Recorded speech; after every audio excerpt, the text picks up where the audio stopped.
Welcome to the Smart Property Investment Show, the podcast by investors for investors. G'day, how you going? Phil Tarrant here. I'm the host of the Smart Property Investment Show. Hope you're well. Don't know where you're tuning into this.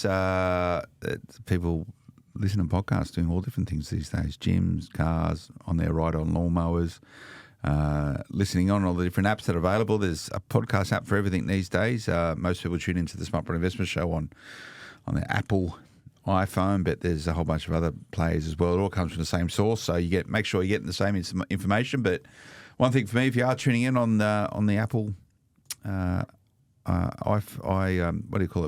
app, there's a little button there that says leave a review, and if you like what we're doing, it'd be great if you could do that. There's heaps there, and people get a lot of satisfaction sort of reading through all the reviews, and the team here, particularly myself. So please keep them coming. Only take a minute or so. If you could do that, sort of that'd be great. If you're tuning in on video, YouTube or elsewhere, g'day. Hope you're well. People like to watch people doing podcasting for some reason, and you can see that. I actually have some notes in front of me today, which typically doesn't happen, but I won't let that change how I do things, because the recipe for the Smart Property Investment Show is really two things. It's about chatting with people that work in property to help investors make more informed decisions, and I use my journalistic skills, if you want to call it, to have good yarns with them to try and get information which I think investors will find worthwhile. And the way I frame that is that, well, I'm a property investor, so I ask the questions that I want to know, and that typically resonates with most people, so seems to work. We're only just, actually, story come out just the other day, 10 million downloads of the Smart Property Investment Show, or the Smart Property, or the Property Investment Podcast Network, where it lives. So 10 million downloads sort of gives some sense for, it's pretty popular. I find it quite sort of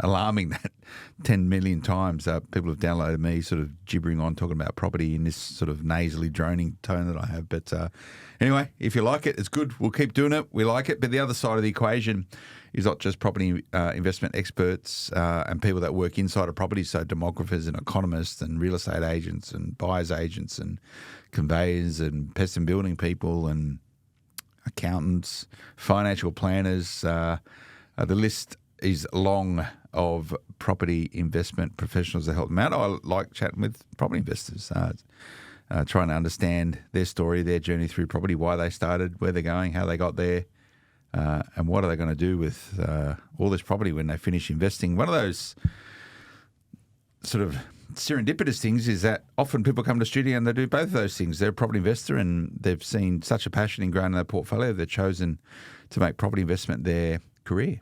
And Lorna Wang is one of them. She's actually back on the show. She joined us a couple of years ago as a property investor. But I think she's quit her job and gone, I want to be in property full time. And now she's joined forces. She's now a buyer's agent with InvestorKit, who a lot of you would probably know is connected or part of Arjun Paliwal's significant network, helping Australians invest property. She's part of the team now. So I wanted to chat about that, why she's joined the dark side of being a buyer's agent when she could have just been a nice property investor like me. Lorna, how you going? I'm good. Welcome Thanks, back. Phil. Yeah, nice to see you again. Yeah, how's it going? What's been happening? Well, it's been busy. Yeah. Lots have changed over the dark side, as you said. Over on the dark side, that's okay. I know a lot of buyer's agents, they're all pretty good. But so how long have you been with InvestorKit now? So I started in late September last year. Okay. Yeah, but I've obviously worked on the client side. So I was a client before, and that was back in like mid-2019. So Yeah. It's taken me a little while, but Arjun's got me on board now. Did he have to work pretty hard to get you on, or was he like? I almost feel like I had to work hard to get onto it. Really? Okay. Yeah. So, like I said, nearly a year in, like 10 months or so. Enjoy it? Yeah, I love it. Yeah. I mean, it's long hours.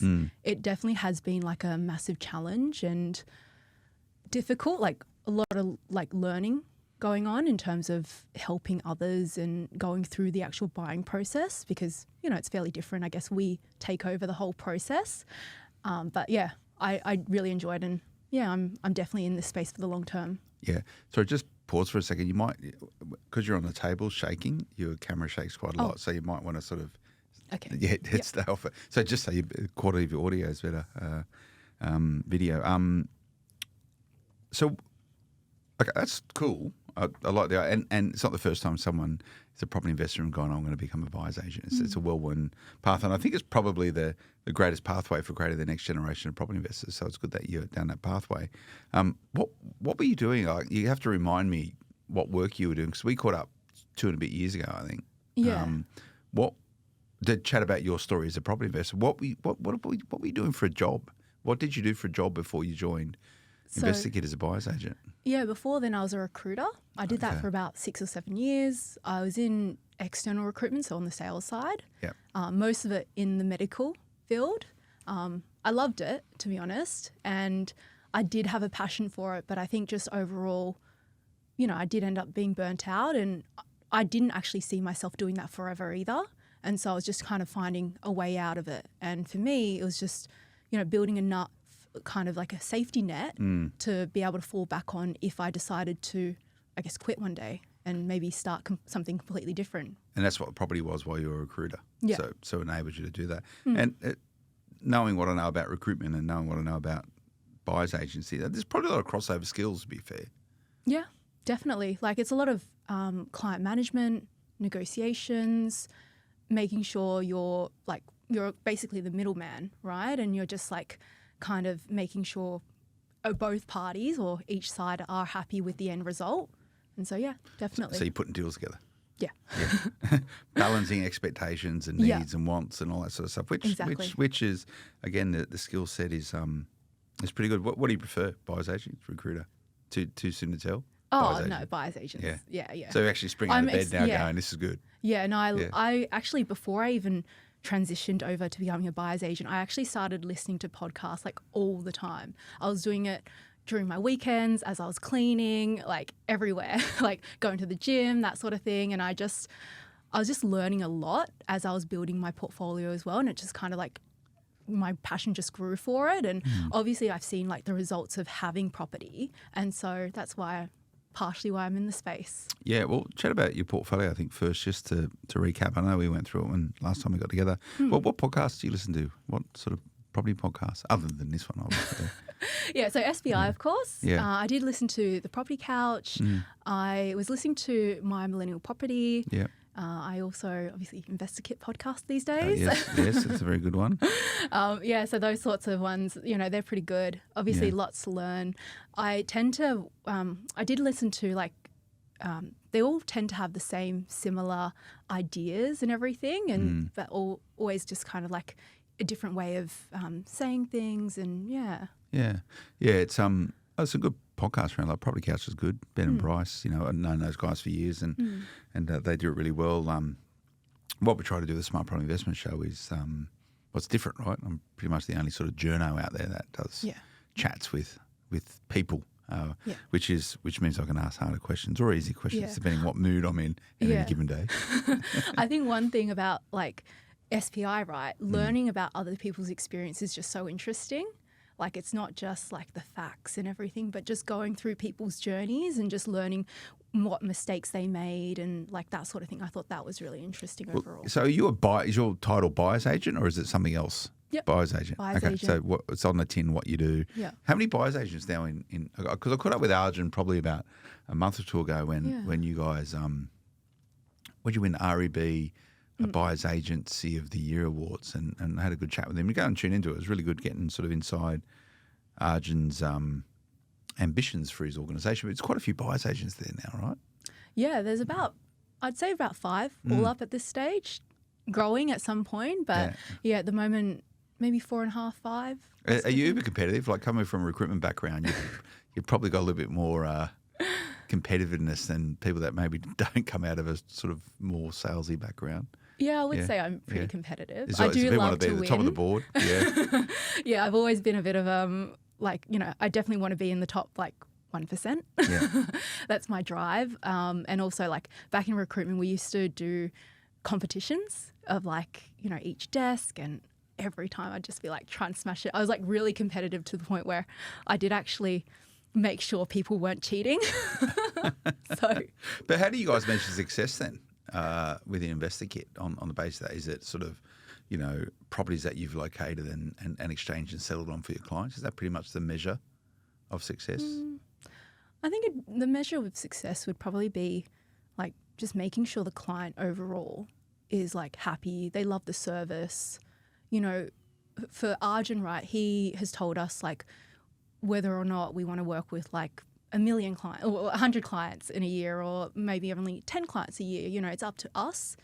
So we have that control. So it's not like he's going to drive us to do as much as possible. It's really, you know, our decision. Mm. Yeah. That's cool. Yeah. And are you finding yourself sort of resonating with a certain demographic? Are younger people or older people, you know, all and sundry? Maybe the ones that are just starting out. Yeah. Just preventing them from making mistakes. I think like that's definitely driving me overall to be in this space. Like the mistakes that I went through, like I don't want to see anyone go through them because like I know overall it just cost me a lot of money. Like it cost me a lot of opportunity cost. And like to see someone especially work really hard and like save a whole bunch of money to then make an investment and it just doesn't play out the way they want it to. I think like that probably, you know, is the worst thing possible because I know that like it is really hard to save and, you know, money is a very limited resource in a way for people. And so, you know, I just want to make sure that people are making the best decision as well and being educated in this space before they just jump into it because you always hear about the good stories. I mean, yes, you do hear about the ones that don't work, but a lot of the time, like, it's really positive about property and, you know, it doesn't always happen that way. Yeah, I agree. It's one of the reasons why we started Smart Property Investment because we're sitting there going, it's back in the days when there was property magazines, right? You know, back in the olden days, what my kids would say. And every story was a positive story. How I made this, how I made that, how I'm a property millionaire, how I'm this, I'm that. And we're sitting there just going, nah, it's not always this easy. It's not always this perfect. It doesn't always work out the way it is. Like, you know, and I don't know the stats. Say it's 50-50, 50-50, right? People who have a good experience with property versus 50% who have bad experience with property, owner-occupied or otherwise. And you only need to look at the numbers. And most Australians who invest in property only have between 1 and 2 properties, right? I think there's only get this number wrong, call about 20,000 Australians that have more than 6 properties. So most people want to get wealthy through property, but if there's only 20-odd thousand Australians, and apologies if I butcher that number, it's around there somewhere. There's not that many people who are getting uber wealthy through property, right? And because most people make the wrong decisions at the front end of the property investment journey, and you could have been one of those people. It sounds like you've bought it back after from the depths of despair. But there's two ways you can functionally lose money investing in property, and a lot of first time investors do that. Or there's be a lot less money that you have made because you've bought the wrong property first, and it's because it might have kept you from investing for another 5 years because you bought the wrong property. It's you could have deployed your money more effectively by doing something else at the start. And it sounds like you did. You grew up in Sydney. Is that your sort of? Are you a Sydney sider? Yeah, whereabouts in Sydney are you from? So most of my life I grew up around Hurstville area, so near Penshurst. That's where my mum still lives. Yeah. But I've now live in Mascot at the moment. So in Mascot? Yeah. Why Mascot? In South. Just I mean, like Green Park, sort of Mascot way. There's 1,000 apartments around there. True. I hope you haven't bought one. You're renting? No, thank God. I just live in Meriton, so it's pretty good there. But it's close everything's to the around city. there, right? Like there's shops and restaurants and all that sort of thing. Yeah, so I used to work in the city, so it's kind of like a reason to live there. But these days, there's no point. But like I'm so settled in where I'm at, and I just can't be bothered to move. The rent's gone up like crazy though. Yeah. Since how much has it gone up? Oh, I went up like $230 this month. Wow. Per week. Okay. Yeah. Really? Yeah. But $230. isn't like so for those of you who aren't too familiar with Mascot. If you're on the Eastern Distributor driving to the airport from Sydney, on the right-hand side, there's about 1 million apartments there. That's around that's Mascot, Green Park, Alexandria, that sort of area. A lot of apartments. I thought most of them were empty. No. No? No. People are still struggling I thought most of them were empty. Like, because you drive past at night and there's never a light on. Oh, there is one. There's Mascot Towers. Yeah. Which is these 2 towers near the station, and that's like completely empty. They're the ones that the builders or the developers, they didn't do a good job. Okay. And everyone had to evacuate. So unfortunately, those that have bought those units, I don't know what's happened to them, but they're still vacant. All right. It's just, yeah. Because I'm going, they're putting up rents in those areas. I thought they just keep building apartments so there wouldn't be positive. Anyway, different story. So where did you buy your first property? Where was it? What was it? Yeah, so I bought that in Yagoona. Yep. It was a 2-bedroom unit. Near Bankstown, for those that don't know. Yeah. Yep. Yeah, so I bought that in 2014. I bought it for $367,000 at the time. And these days it's worth about $470,000. So I've held on to it for 9 years at this stage. And so How much capital has it growth, grown? probably about $100K. Yeah. Okay. Good investment. Was that a new build? No, No. it wasn't. Really? And it's only grown by that much? Mm-hmm. But where in Yagoona is it? It's just off the Hume Highway. Okay. Yeah, I do know that they're like building. I think they've built a whole bunch of brand new apartments on Hume Highway. But yeah, pretty terrible purchase. So was it like a little red brick type thing or no? About probably 40 years old. It's only gone up by that units, much. yeah. I find that quite surprising. Yeah, unless you overpaid for it. No, well, I mean, I don't know Maybe. really. I barely negotiated. Yeah. Mistake number one, right? Yeah. So you just went, I want to buy a house. You had sort of stars in your eyes and went, this is it. Pretty much. So it's actually a bit of a funny story. So my mum and I, we looked at the unit at the time, and the real estate agent had told us that originally the vendors wanted $400K for it, but they were willing to take $370,000. And so I thought I was getting like a bargain. Obviously not doing any research or anything. And I actually thought I'd be a little bit cheeky, and I ended up putting in an offer for $367,000. So I thought at the time, $3K off that price was going to be a better deal, because $3,000 even at that age, like that was a lot of money to me because I was 22 at the time, and so I didn't know, I didn't really know what I was doing. So what do you think it was really worth now in hindsight? Oh, probably less, like maybe 350. Okay. Yeah, maybe I don't know. Maybe I did pay market value for it, but. Yeah, overall it just hasn't performed. But it hasn't just been the right, like if you deployed that money somewhere else in 2014, I would say like the western suburb of Sydney, Mount Druitt, you probably would have doubled your money, right? And this is the missed opportunity cost you spoke about. Yeah. But you still hold on to it today. Yeah, I still hold on. You're going to keep it forever just to remind you, like this is where it all started? Well, I mean, like in a way, right, if I sell it off, if it's to an investor, they're just going to go through the same process, right? They're not going to see growth. And I don't know, I just haven't really thought about, or I've thought about it, but just not like deep enough to actually go into doing it at this stage. Have you refinanced it all? You still got the original debt on it, or you've taken some money out of it? So I was actually, originally when I got the loan, right, I went straight to the bank. That was with CBA. So the bank I grew up with, and I didn't know what a broker was. I didn't even think about like interest rates in terms of like maybe getting something better elsewhere. And I had no idea on like structuring investment loans. And so I was actually paying P&I for like the first 5 years of that property. Okay. So yeah, I have. Well, because that's in the even though meantime- it was an investment property, Yeah. you'd never lived in it.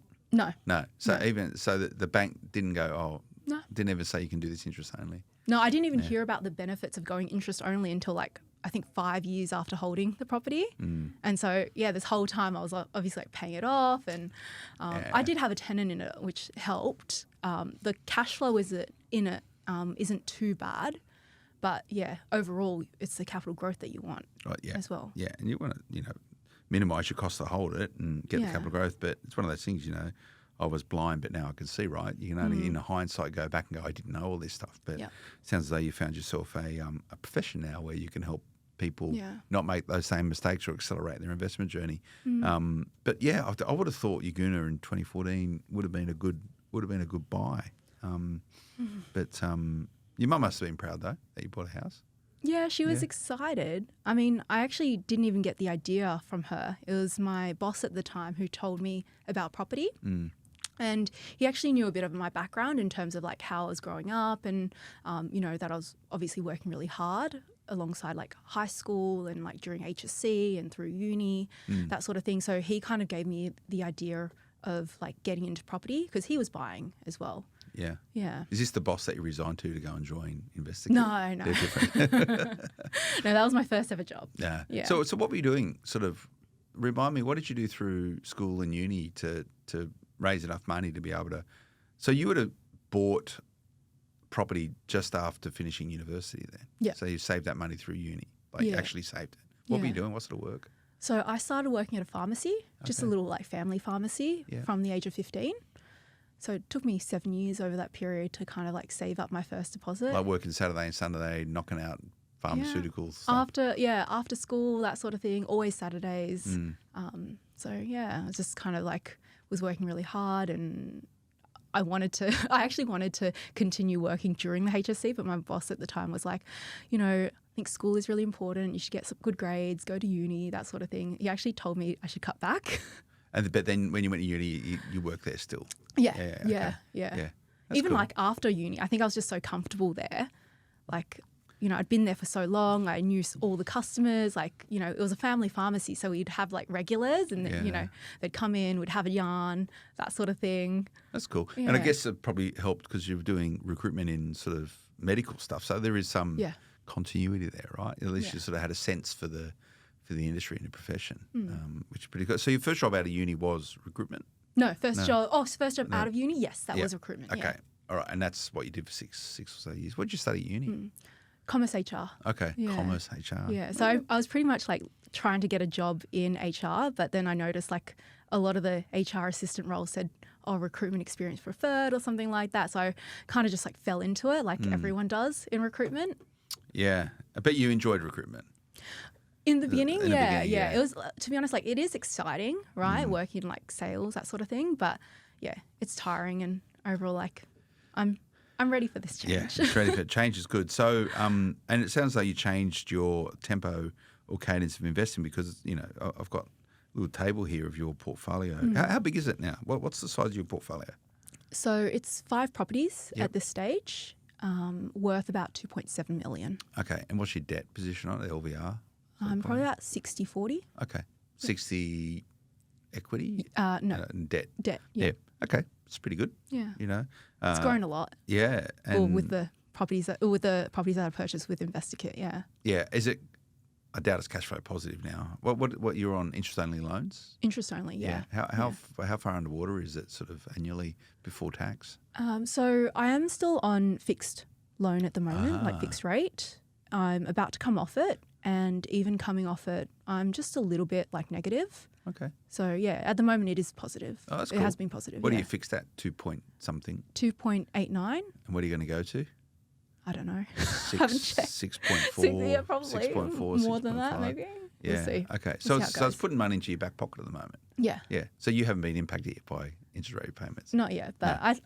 I did take a look at like the numbers in terms of what's going to happen, and I'm comfortable with it. Yeah. Yeah. Yeah, you have to be, right? And by Yeah. the way, the interest rate you're going to is a sort of an average interest Yeah. rate if you look back over time. So it's not like Yeah, 100%. it's not like absolute madness. And this is what property investors need to do. But you didn't invest for 5 years after buying that Uguna property. What was next? How did you stumble across InvestorKit? What's the backstory there?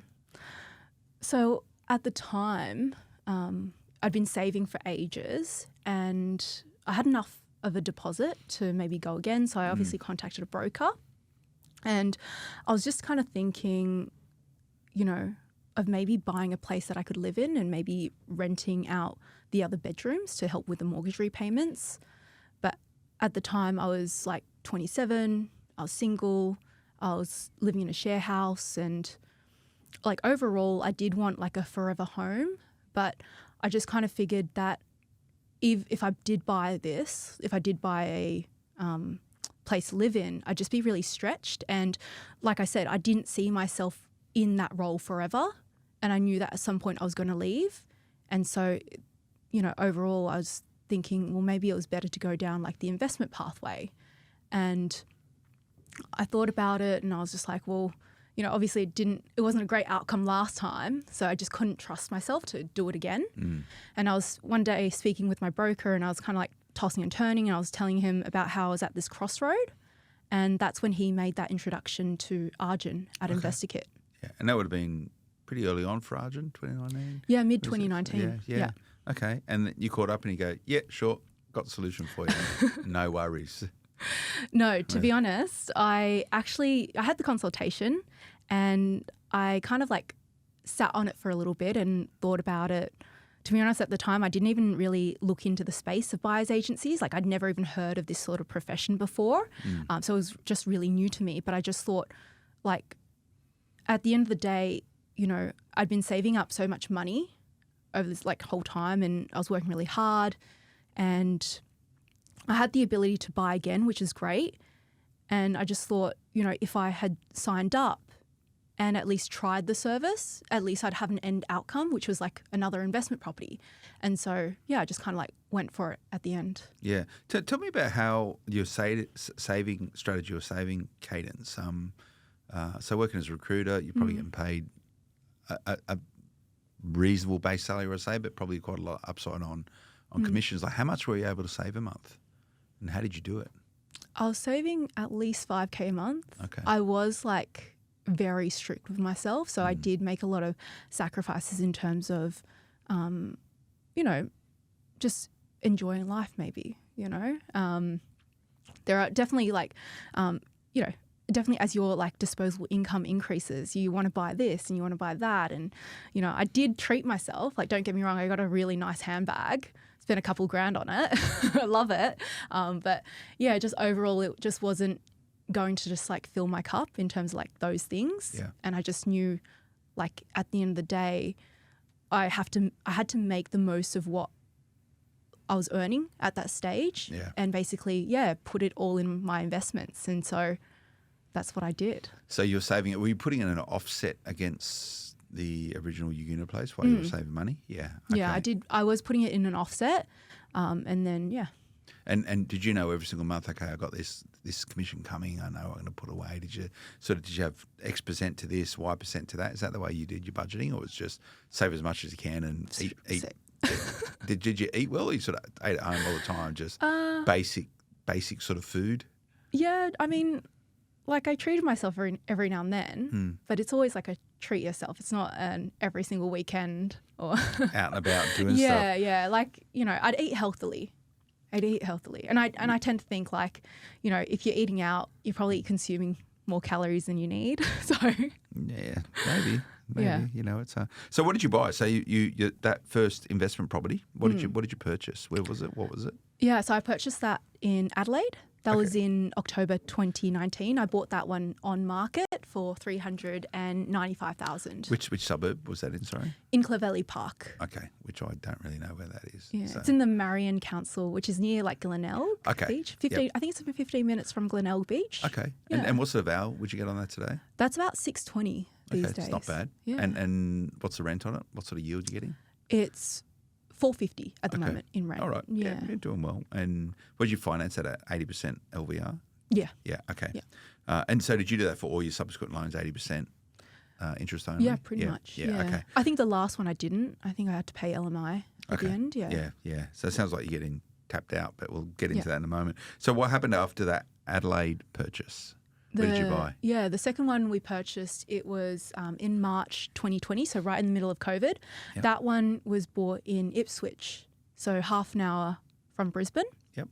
I bought that one again. Which part of Ipswich? There's 1,000 suburbs there now. It's in Eastern Heights. In Eastern Heights. Okay. Yeah, so I think it's really close to the actual like Ipswich CBD. Yeah, it's Ipswich CBD, and then there's like a whole bunch of sort of satellites around it, but it's all pretty close. Yeah. Yeah. Okay. So I bought that for $349, and that's worth about $520 at the moment. And rent you'd be getting sort of just shy of $500 a week.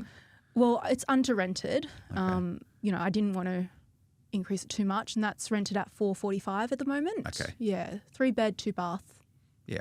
Yeah. Pays the bills. Okay. Yeah. And then after Ipswich, another property. The next one, that one was in North Bendigo. That one was March 2020. Okay. We literally settled on the day we were doing our original podcast. That's right. I remember that. Yeah. And that's sort of regional Victoria. Yeah. Whereas Ipswich is, it's metropolitan. Part of Brisbane, really. Adelaide, part of Brisbane, Sydney, Uguna, part of Sydney. So that was a regional purchase in Bendigo. That's probably done pretty well, though. Yeah, that one, actually, you know what? There's a little bit of backstory on that. So the vendors, they had actually almost finished the renovations to that place. But at the time, they didn't have the laundry or the deck in the backyard completed. And so they actually needed up and go for a job opportunity in WA. And so they ended up selling that off market, and I bought that for $360K, and that's worth about $560 at the moment. How much do you have to spend on the deck and the laundry? They actually pretty much paid me. Oh, okay. They took it off the purchase price. So they gave me an extra $8K. Yep. So technically, like, I bought it $360 with the laundry and the deck put in place. Who did the work for you on the, Oh, we just found trades. just local? Yeah. The deck's easy to build. Did you have to get approval for the deck, or was it No. approved? No. No, didn't Okay. need one. Didn't need one. Yeah. Okay, cool. And you bought something after that. So I actually remember catching up with you in Arja when you were in the middle of settling that. So there's Yeah. been one more property since. Yeah. So I originally wanted to buy in Central Coast, but at the time, I was capped out. The Central Coast? yeah, Why, yeah. why the Central Coast? Oh, well, I mean, somewhere close by. I think at the end of the day, you kind of want that, like, look, feel, touch sort Proximity. of thing. It's Yeah. also, back, Central Coast's been booming at the moment. Yeah, It has been, yeah. So by that time, like, property prices had just gone through the roof. And so we ended up buying another place, and that was in Adelaide again. Okay. This one is in, I think, around the Salisbury Council. Yep. Yeah, so in Parafield Gardens. Parafield That's one. Gardens. Yeah. I think Parafield Gardens was part of our Fast 50 report, or it was maybe just one of the best of the rest that just didn't Oh, make it really? into it. But I don't know if you download it. You can go and download Fast 50, smartpropertyinvestment.com.au, the fastest growing suburbs. Where to put your money today for the best capital growth in 2024. I look forward to actually seeing how that goes, actually. Market's the tough one to map right now. So you did all this before you left your job? Yeah. Yeah, okay. So you haven't bought anything since you've started working as a buyer's agent. Okay. So you haven't bought a property since you've become a buyer's agent. Is that because the bank won't lend you any more money, or what's the status? What's the update Yeah. there? Yeah, pretty much. I Yeah. mean, I did cap out right before I left my old job. And so at the moment, like, it hasn't gone up. Well, I'm just starting out. So, my income's not there. And I did a job or two, like, before I actually joined InvestorKit. Yeah, so they were still recruitment jobs, but obviously I needed to get my earnings up. Yeah, and that's the game now. Yeah. Oh, yeah. Okay, so when do you think you'll be in a position, or do and it's okay not investing, because you've hit it pretty hard. You've gone, 2014, the first property, then you bought 2019, 2020, 2020, 2021. Yeah. So nothing in 22, nothing in 23. When do you think you'll sort of make the next play in property investment? I mean, at this stage, it just all depends, right? Yeah. Like, for me, I'm happy with where I'm at. Like, at the moment, like, my drive isn't to, like, build it, like, buy another 5 properties or anything. If it happens, it happens. If it doesn't, it doesn't. Yeah. Like, I just feel comfortable with where I'm at, and if that's it, then that's it. But the thing is that if that's it, it's more than Yeah. and I shouldn't ask you, but I'm allowed to because it's a podcast. How old are you now? I'm 32. Okay, Almost 32. Almost 32. I'm already, like, a year ahead of myself. So you got 5 properties before 32. Just that alone. Yeah. You say you work to, you might not want to, but just a simple number. Say you work to 60. That's 30 years, right? That's at least 3 significant market cycles of potentially doubling the portfolio. So, and you sit there, and I'm sure you've done the numbers. This same portfolio in 30 years' time will look very, very different to what it does today. It would be enough to live quite comfortably, I would imagine. But I don't know if you're wired that way. It sounds as though now, because of what you're doing for a living, you're going to be even more uber-focused on rather than doing it after hours, after a full day of recruitment and the time you can find during the course of the week. You can now, like, you must sit there all the time now, like, looking at deals, going, that's a good deal, that's a good deal. Do you get excited by it all? Yeah. To be honest, like, I thought, or actually in recruitment, they have the saying where, like, they say recruitment doesn't sleep. Man, property's totally different game. Property doesn't sleep. Yeah. Like, I'm probably working, like, recently I've been working more hours than I ever have, because at the end of the day, right, especially when you're working on, like, time pressures to either get a client to accept or, like, present a property to a client, and especially if it's like a hot market, right, you need to make sure timelines are, met, so we don't miss out on something as well. So, you are working weekends. It's definitely more than recruitment, but overall, like, I just find a lot of joy in what I'm doing now, and so, like, I'm happy to do it. Yeah. Yeah. And I think that's refreshing, because being a buyer's agent isn't a part-time job, and it's not necessarily an easy job. Like it could be, but you're not going to be very good at it, right? No. You know, you're going to have to work on Saturdays. And Sundays. Yeah. You're going to have to out in your car driving around on Saturdays, because that's a lot of the time you're going to be able to look at properties. Yeah. And same thing, like, you know, real estate agents, yes, they get, you know, a lot of hate for being real estate agents, but like the real estate agents that I'm working with, if I'm trying to call them on a Sunday, they pick up straight away. Yeah. They don't stop.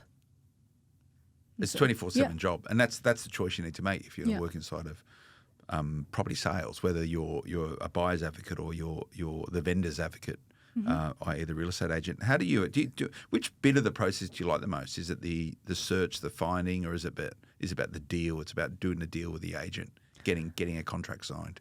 I think it's just like helping the client. Like I love educating, like teaching people about property and just like providing them with like my knowledge, that sort of thing. Obviously, whether or not they take it, that's up to them. It's their choice.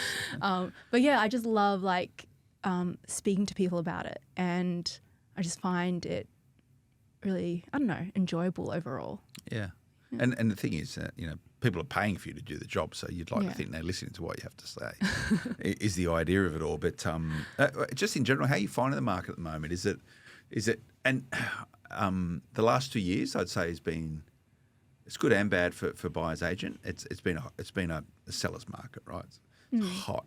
You know, not a lot of listings available, stock on market, all that sort of stuff, and you know, prices at a premium. That's softened quite a lot over since this sort of interest rate cycle has started last year. And in many ways, I think the real value of a buyer's agent is in these markets, is when it really is a buyer's market. So prices are softer. You're going to start seeing a lot more listings coming on as we enter the spring selling season, as a lot of people potentially find that they can't meet their serviceability requirements and their mortgages. You might see more investors putting properties on the market for sale. So I think the art of the deal is going to be even more relevant and prevalent over the coming period of time. So buyer's agents now are getting phone calls from real estate agents, whereas if I go back 2 years ago, real estate agents were calling buyer's agents saying, hey, I've got to try these properties. There's so much demand for it. So what are you seeing? Are you seeing sort of universal sort of similarities across Australia, or are some markets performing better than others? Or differently? Yeah, definitely some markets are still really hot. Like at the moment, Adelaide, you know, everything is going on market. And, you know, we're seeing like a lot of the videos that our people on the ground that are taking during the open homes, there's people lining up to get into the property. And there's like actually a lot of people walking around the place. Property's literally one open home and it's sold. And so especially with those, like, you know, we have to work on the weekends to make sure we're presenting it to our clients before, submitting an offer. Yeah. Making sure they're okay. Yeah. So Adelaide, I'd say, is a super hot market. There's a couple of other hot markets at the moment, but yeah, there's always going to be somewhere that's increasing in value. Yeah. What's sort of subdued from a price point of view, or a market activity point of view? What are you seeing in Sydney? Is it prices coming down? What are you noticing? Because you look at RP to core logic, RP data, and I'll tell you that Sydney's growing in value, right? Like, albeit at a very small rate. What are you seeing on the ground in Sydney? I'd definitely say Sydney's improved as well, like since the last interest rates, or since the past couple of interest rates have like been rising. But yeah, I think maybe properties might cap off, that sort of thing. Yeah, cool. So you're going to keep your head down for the next little while and be the best buyer's agent you can. Yeah, that's my goal. That's cool. Yeah. That's nice. So when we catch up next, what do you think we'll be talking about? I mean, we'll see. You got to start planning if you'll have me on. Yeah, no, well, definitely. It's always good catching up, and it's good to see you still got the pedal down. You know, it might not be proactively investing in portfolio, but no doubt you're tweaking it, finessing it in the background, and you got some mortgages. You're going to refinance because you're going to go straight onto a variable rate mortgage when your fixed thing comes off. Are you going to look to change lenders, or are you going to just stay with what you got? Stay with what I have at the moment. Yeah. Okay. And you know, if you do have fixed rate mortgages coming off, and when they do come off, just don't accept the rate that your lender gives you. They're just going to go, oh yeah, it's going to go to our standard variable rate. But you do have capacity, and you will have capacity, I would imagine, to negotiate on that. So just don't accept the rate they give you. Depending on what you do for a living and your financial circumstances, they can give a lot of discounts against the standard variable rate. And that's typically how the lenders price your mortgage for you. It'll be discounts against the standard variable rate. So work hard at that. And if you're not happy with the outcome, just chatting with your lenders, refinance. Because if you take your business elsewhere, that will start getting the eyes and the ears of the banks. They don't want to lose your business. So anyway, Lorna, thanks for coming on. InvestorKit, buyer's agent. It's good to see it's all happening. Thanks, Phil. Nice one. And we'll get Lorna back on at a point in time once she's got her feet under the desk a little bit more, buying property for InvestorKit. Hope you enjoyed that, everyone. Remember to check out smartpropertyinvestment.com.au, social media, Smart Property HQ. You'll find us there. We'll see you again next time. Until then, bye-bye. The information featured in this podcast is general in nature and does not take into consideration your financial situation or individual needs and should not be relied upon. Before making any investment, insurance, tax, property or financial planning decision, you should consult a licensed professional who can advise whether your decision is appropriate for you. Guests appearing on this podcast may have a commercial relationship with the companies mentioned.